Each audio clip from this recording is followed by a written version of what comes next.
नमस्कार, मी ॲस्ट्रो स्मितागिरी. आज आपण एक वेगळ्या विषयावर बोलणार आहोत.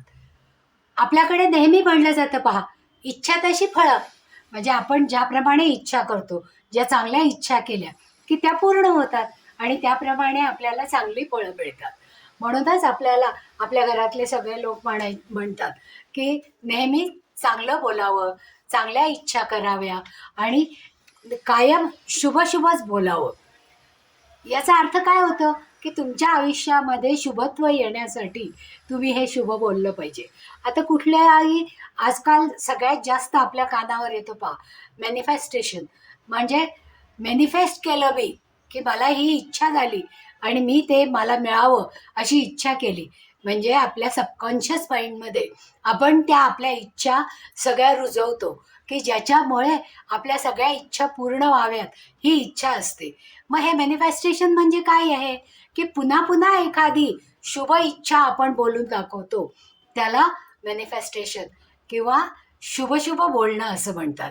म्हणूनच आपल्याला नेहमी आपल्या घरातले लोक म्हणतात की नेहमी शुभ बोलावं, कारण वास्तू तथास्तू म्हणत असते.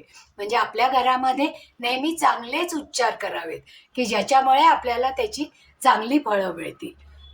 जर आता आपण आपल्या सबकॉन्शियस माइंडमध्ये काही गोष्टी आपल्याला बीजारोपण म्हणजे मुरवायच्या असतील, तर आपण काय केलं पाहिजे, तर त्याच्यासाठी या गोष्टी पुन्हा पुन्हा म्हणल्या पाहिजेत. म्हणजे झोपायच्या अगोदर आणि सकाळी उठल्याबरोबर. कारण आपण अंथरुणावर गेल्यानंतर नमस्कार करतो आणि झोपायला जातो. त्यावेळेस आपल्या डोक्यामध्ये दिवसभरातल्या चिंता, काळज्या, कटकटी असतातच.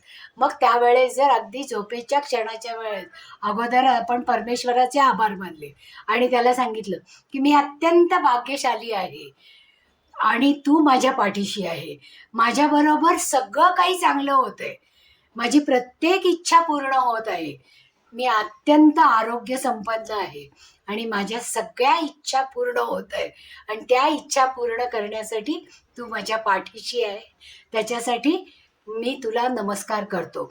असं जेव्हा आपण वारंवार म्हणू त्यावेळेस समृद्धी, आनंद आणि स्वास्थ्य हे कायमस्वरूपी आपल्याला मिळेल. म्हणूनच आपण इच्छा तशी फळं असं म्हणतो. म्हणजे चांगल्या इच्छा केल्या की चांगली फळं मिळतात. म्हणजे त्यापासून आपल्याला जास्तीत जास्त आनंद मिळतो. हेच तर आहे मॅनिफेस्टेशन. धन्यवाद.